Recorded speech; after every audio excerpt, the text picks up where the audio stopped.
وعن أبي العباس عبد الله بن عباس بن عبد المطلب رضي الله تعالى عنهما قال قال رسول الله صلی اللہ علیہ وسلم، حضرت ابو العباس عبداللہ بن عباس رضی اللہ تعالی عنہما سے روایت ہے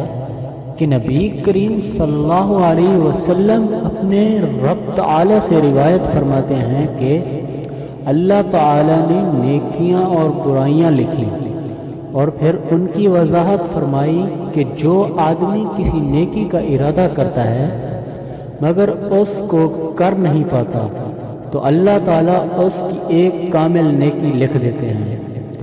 اور اگر ارادہ کر کے اس کو کر گزرتا ہے تو اللہ تعالیٰ 10 نیکیوں سے لے کر 700 گنا تک بلکہ اس سے بھی کئی گنا زیادہ نیکیاں اس کی لکھ دیتے ہیں، اور اگر وہ برائی کا ارادہ کرتا ہے مگر اس کو کرتا نہیں تو اللہ تعالیٰ اس کی بھی ایک کامل نیکی لکھ دیتے ہیں،